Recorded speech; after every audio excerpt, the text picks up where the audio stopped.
Welcome back to the Prepared Mind channel. We're going to have one heck of a big week. I want to thank everyone for coming here. This type of video I'm doing is very popular to do. I actually really enjoy doing scenario videos. One of the things I do is I get caught up in everything there is to talk about, and as a result I don't do as many of these as I like or as I could. What I will do though is I'll ask you, go ahead and put a scenario down in the comments section, and we'll see if we can get Jolene to pick them out, compile them, and from time to time, maybe one a week, maybe two a week, I don't know, we'll do these videos, these scenario videos. They're a lot of fun to do, like I said, and it makes you think. And again, everyone's answer is specific to them, their abilities, their perceived scenario that's going to unfold in their neighborhood, their 10-mile radius, right, based on their experience. And that, I mean, everything, it can come down to, literally, it can come down to what is your political affiliation, what color are you. It can come down, when shit hits the fan, to how much money you have, how you respond in any specific scenario. Another one is, how good are your neighbors? Will you even have any neighbors? Right? If you've got no neighbors, it's different than if you have, I mean, everything. There's so many SHTF variables. That's why it's impossible for one guy or even a group to tell everyone else how to do it. It is very specific and fun. So let's have some fun with it.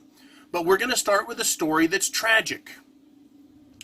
That's going to be the base for the scenario. And again, Shit Hits the Fan is a tragic event. It is going to be a tragedy on it's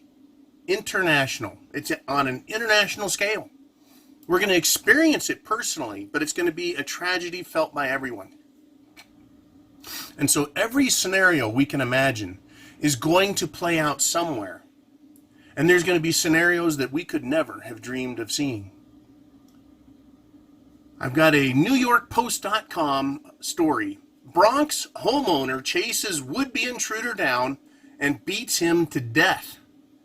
Okay, that is the scenario. Hey, and again, we're looking at this as a non-Shit Hits the Fan event, but let's apply the circumstances to Shit Hits the Fan.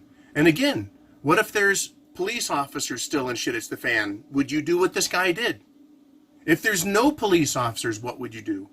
If you've got no neighbors, good neighbors, shitty neighbors, how do you proceed with the event as it plays out?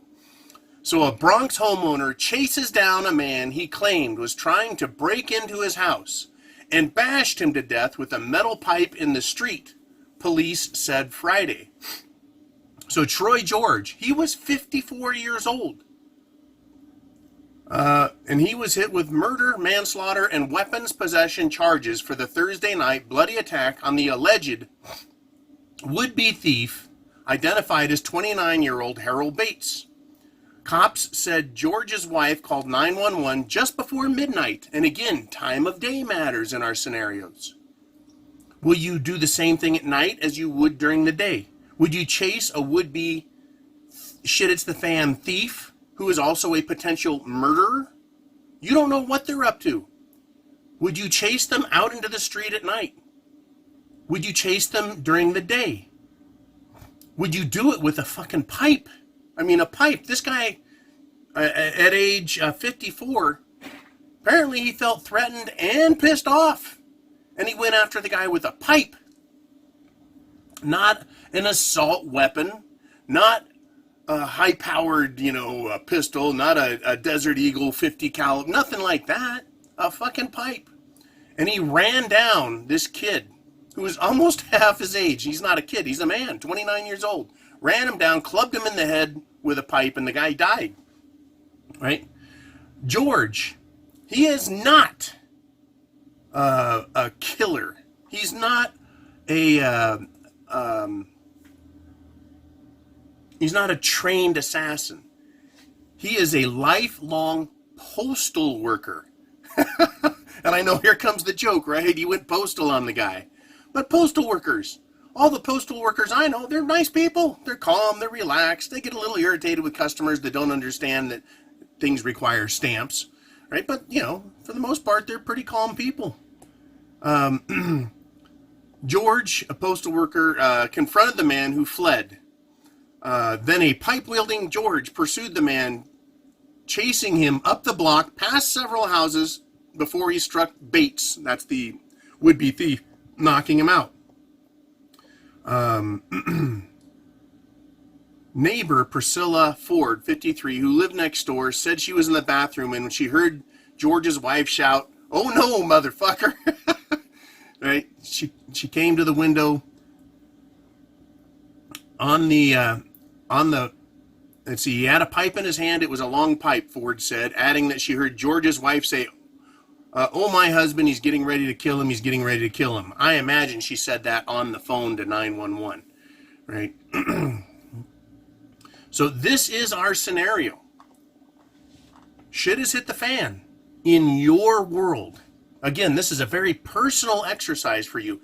Even though putting your responses down below is very entertaining for others, it also helps us understand and learn your perspective, why you would say or do such things. Now, perhaps in Shit It's the Fan, chasing someone at night is not a good idea. In the city, it's different. You have sidewalks and streets.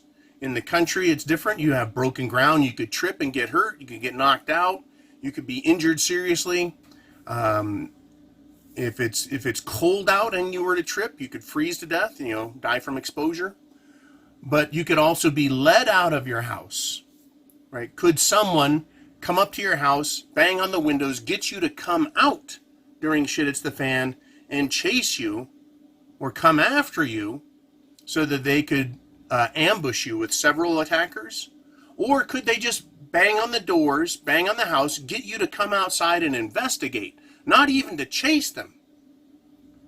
And now here you are at night during Shit It's the Fan, and you're visible, you're exposed, and now they could shoot you. Again, how do you get around this at night approach? Well, you keep all your lights off. That's number one. You may not have power. It may not be a choice, but you know, no candles, no lanterns, no flashlights. If you do that, you expose yourself. So how do you deal with someone, you know, prowling around your house when Shit It's the Fan at night? You know, again, if this is the first time it happens, you may have a different attitude than if it's the second or third or 10th time that someone's fucked with your house at night. Are they looking in your windows? Do they have night vision? Does the burglar just want to look inside and see what's there? They may not know the house is occupied, or they may know the house is occupied and they're trying to figure out the layout. So, to keep people away from your house at night, we have things like fences, potentially dogs. You could have an alarm system, motion detector, battery lights, you know, battery backed up lights. Someone starts moving out there, sets off the motion detector. Lights come on. Now, they are framed in light, and you can see them, but they probably can't see you. Night vision. If they're looking in with night vision, perhaps you having a night vision set of binoculars or a scope is a good idea, so that if someone's banging around in your yard, in your garage, on your property, you have a way to view them. Now, again, there's different types of night vision. You have just one that gathers radiant light, or ambient light, I think is the correct word. It could be moonlight, starlight. Other people's neighborhood lights could be on and bouncing around some light, and you can see very well. Other types of night vision, if it's really dark, could require an infrared beam, which is a flashlight that's not visible to the human eye. That color light, it's in the infrared spectrum, but it is viewable by others who have night vision that can see that. If anyone else has an IR night vision scope, they may see yours come on, and they'll locate where you're at, and they'll know that you have that technology, and that could be good. It could chase them off. They may go, look, we're going to another place. That motherfucker probably has a gun. He's probably good with it. We don't want to get shot. There could be multiple people in that house. That's probably a guard. And if he wakes everyone else up, there's going to be trouble. So yes, IR can expose you, but it can also act as a serious deterrent because most people won't have night vision of any sort. So the prospect of running into someone with it, if the would-be bandits, thieves, marauders, murderers see it, they could leave. And again, this also has to do with your neighborhood. If your entire neighborhood is full of dimwits, half-wits, troglodyte, moronic fools, and you get a shit it's the fan moment, event, week, month, you know, they could be easy picking for everyone else and you could be fine.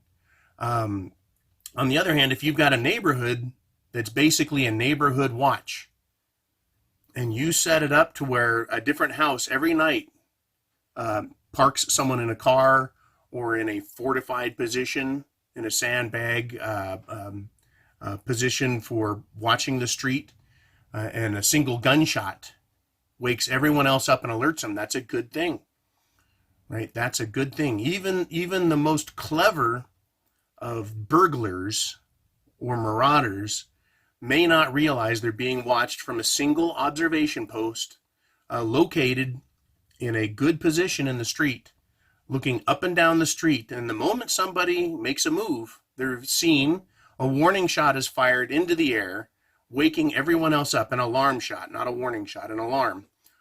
Everyone else, you're good, right? So once again, you're in your house. It's nighttime.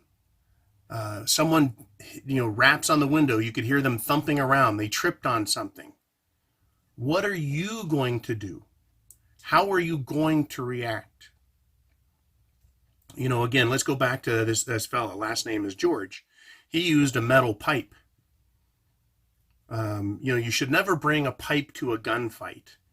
Is it going to be safe to assume that every marauder is going to be weaponless? And so facing them with a pipe, a baseball bat, a long, sharp stick, is that the wisest thing to do? Is that the best move for you to make? Or is there a chance you could be shot?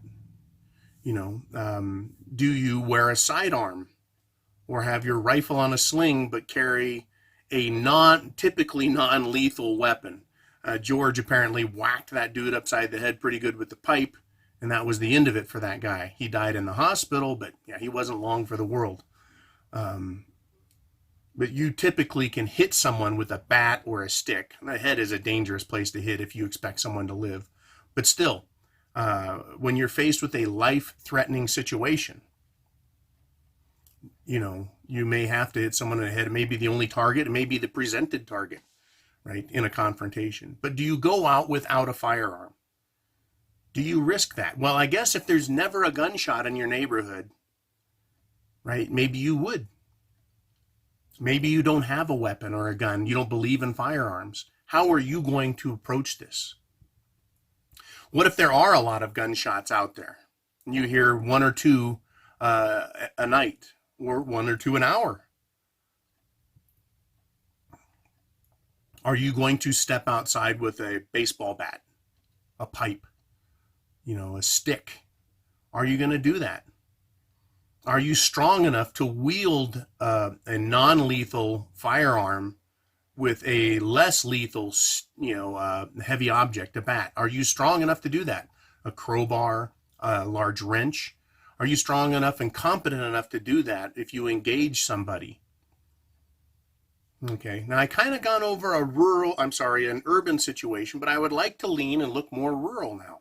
What if you live out in the country, in a rural setting where there might be houses a couple 100 feet away, or maybe a quarter mile away, or maybe a mile away? Now what do you do with a burglar outside your place, or a human being? Is it more advisable and really necessary to have night vision? Oh, I forgot to talk about FLIR, forward-looking infrared. It doesn't use an infrared beam to project, so nobody knows you have it, and you see. You're kind of like the Predator from the Predator movie. You see heat signatures, and that can see through fog. It can see through smoke, right? It works very well, and it maintains your security. On the other hand, it doesn't have a deterrence effect, but it does allow you to see. It's a much more expensive technology than a traditional earlier generation night vision. But out in the country, you may want night vision that also has magnifying effects, binoculars, or a scope that has a higher magnification so you can see greater distances. Additionally, you may want to have it in scope form so it's mounted to your self-defense, your rifle. You may see someone out in the dark. So I ask you, well, what if they're walking around on your property and you can see that they have a sidearm, right? A pistol in a holster on their belt. You can tell that they're equipped pretty well. Do you make the assumption that they're there to hurt you? Or do you make the assumption that they're innocent and they're just armed? It is shit, it's the fan after all. If you shit, it's the fan and you see me, you can bet your ass I'm going to be carrying at least one weapon, at least, right? So then you have to ask yourself lots of questions. Do I fire a warning shot? Do I yell, halt, stop, who the fuck are you, right? Do you, again, fire a warning shot into their feet, over their head?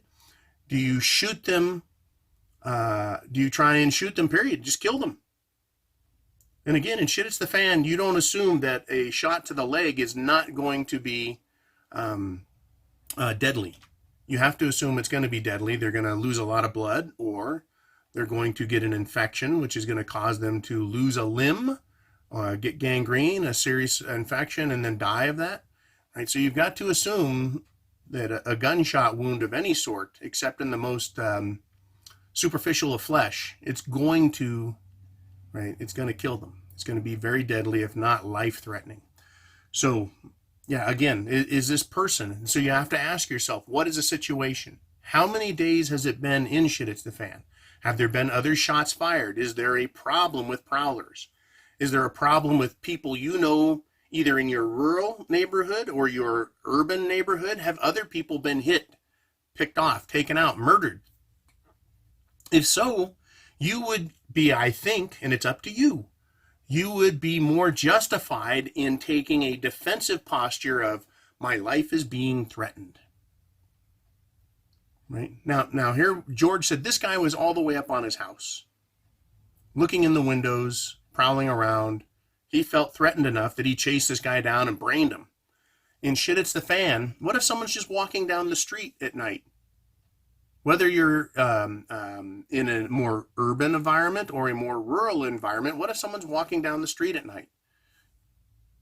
The street, again, it's a common way. It's common property that we all share and use.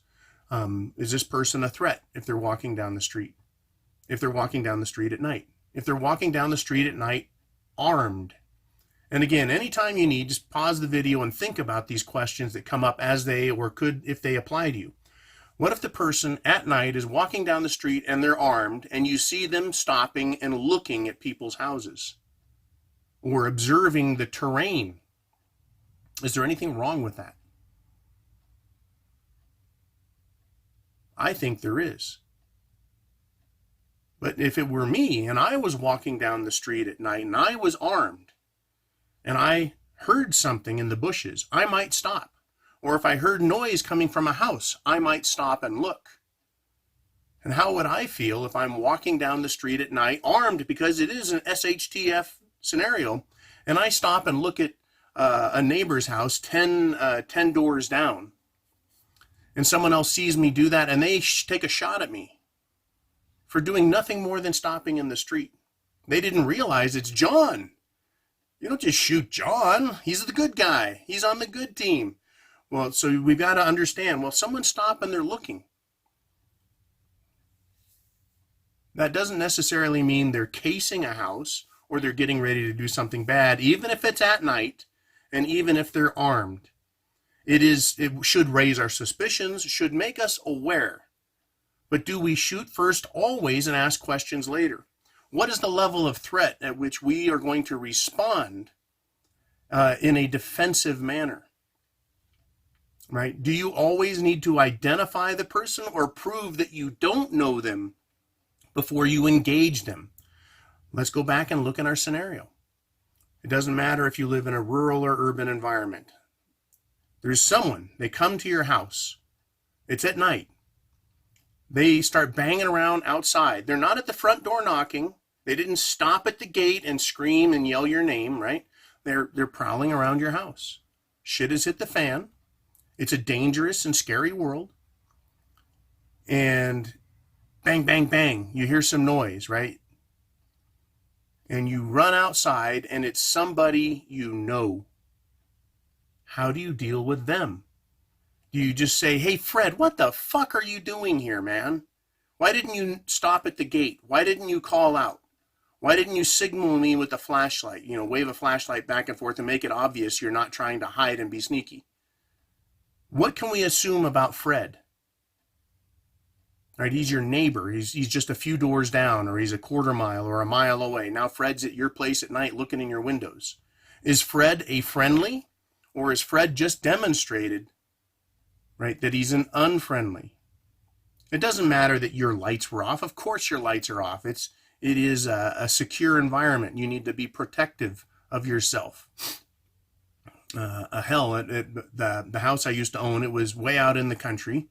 And you could see from the highway, if anyone was home, there were a few lights that would be kicked on, and you could see it, but it was a long ways away. But you could see a little speck of light, unless all the security blinds were drawn.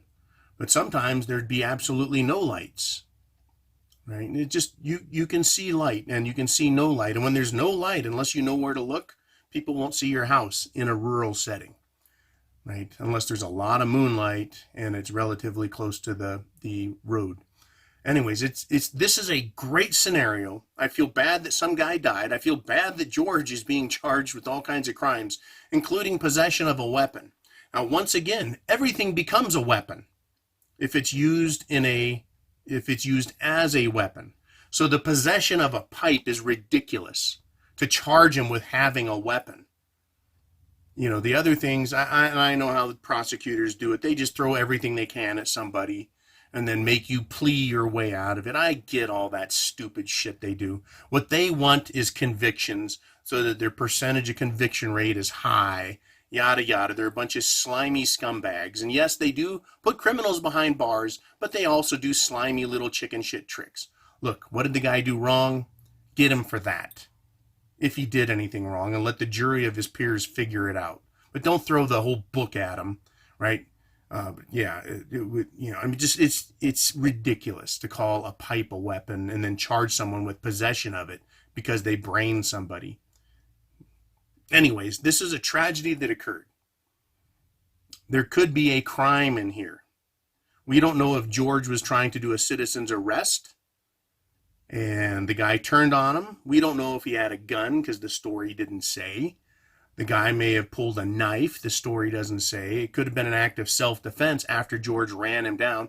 Perhaps this guy in the story doesn't say has been prowling in the neighborhood, or maybe George has seen him around several times during the day, casing the joint. We don't know those things. We don't know all of that, and that'll come up in his trial. But again, it helps us think about it. What if we see somebody prowling around during the day, being a little too curious, giving a little too much attention? Maybe they're a stranger, and we don't take the strangers lightly, and shit hits the fan. You know, it just depends on the severity. There's so many awesome factors to consider, but it's for you to consider. It's for you to decide, you know, what are we going to do with this? How are we going to deal with it, right? Anyways, I want to thank you for sponsoring the Prepared Mind channel, the Prepared Mind Network, the preparedmind.club. Well, we've got different ways of communicating, from the R Syndicate to Facebook to Patreon to YouTube to the preparedmind.club, which is your store, right? So take advantage of it. You guys support it. You pay for it. And it is your resource for getting what you need, whether it's information or prepping items. But you need to be prepared with food, water, shelter, clothing, medicine, means of self-defense. And once again, thank you guys for binge watching the videos, for marathoning it, as well as for your comments down below. Be sure and like, subscribe, share, all of those things that you can, to get more people interested in looking into prepping. And it's going to become popular again, much more popular as we get closer to the coming election. That's really going to rile up a lot of dumb people in a negative way. And so we as good people need to be riled up in a constructive, positive fashion.